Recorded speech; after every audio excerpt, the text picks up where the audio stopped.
saya Luis Ferdinand sebagai moderator. Itu Ferdinand sebagai pemateri. Nama saya Dika Musliani sebagai pemateri. Saya Dejan Skiritan sebagai pemateri. Saya Preparis Alvaria sebagai pemateri. Assalamualaikum warahmatullahi wabarakatuh.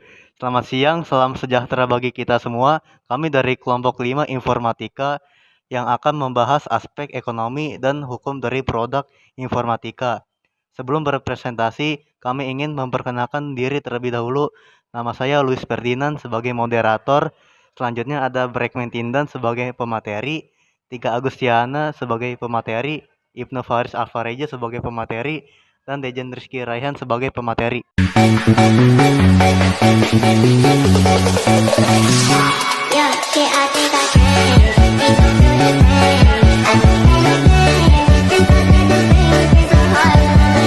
Akan menjelaskan sebuah produk informatika memiliki aspek ekonomi dan dampak hukum. Bagaimana aspek ekonomi dan hukum dari sebuah produk informatika? Mari kita cermati berikut ini. Aspek ekonomi. Industri perangkat keras dan lunak berkembang sejak ditemukan komputer. Mula-mula perusahaan perangkat keras mainframe dan mini komputer yang muncul, misalnya IBM, Hitachi, Univac, dan berbagai merek lainnya.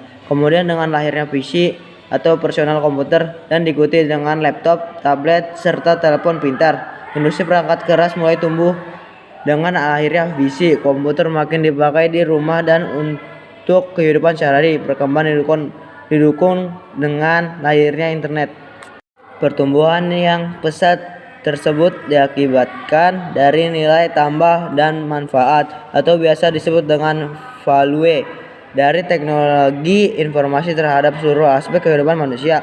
Di sisi konsumen, value tersebut dirasakan di berbagai aspek kehidupan. Pada dasarnya, value tersebut berupa suatu kemudahan dan kenyamanan untuk melakukan suatu aktivitas, serta kemudahan untuk berhubungan atau berkomunikasi dengan pihak yang menawarkan layanan. Nilai valuasi atau harga dari suatu perusahaan rintisan dilihat dari value yang mereka berikan. Berbeda dengan bisnis pada umumnya yang melihat dari seberapa besar keuntungan yang mereka hasilkan pada suatu periode.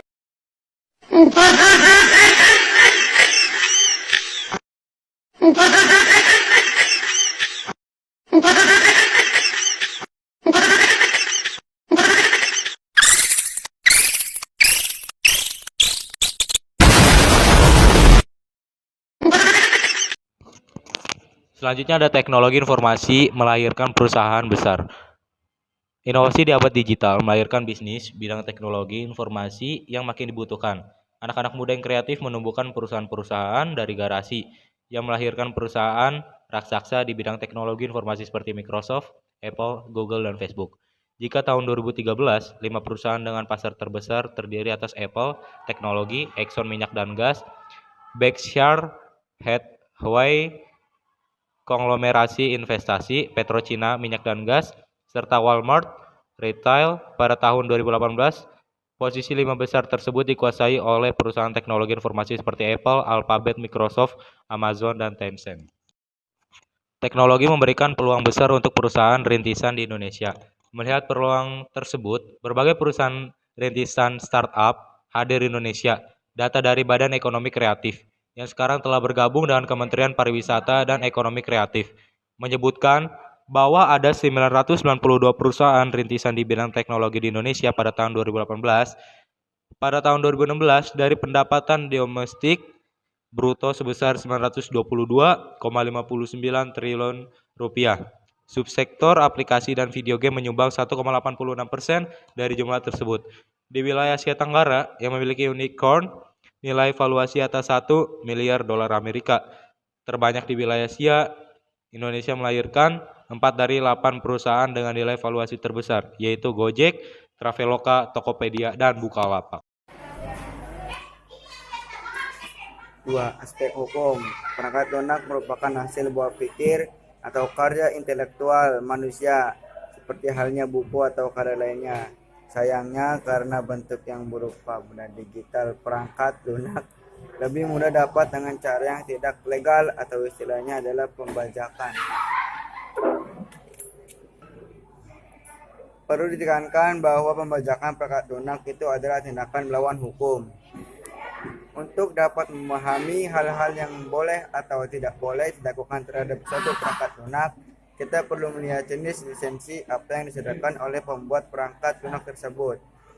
Lisensi perangkat lunak mencakup izin, hak, dan pembatasan yang diberlakukan atas perangkat lunak, baik berupa suatu komponen atau program berdiri sendiri. Lisensi dapat dianggap sebagai sebuah perjanjian hukum yang resmi antara pembuat perangkat lunak yang menyediakan lisensi tersebut atau lisensor dan pihak pengguna perangkat lunak yang menerima lisensi atau lisens.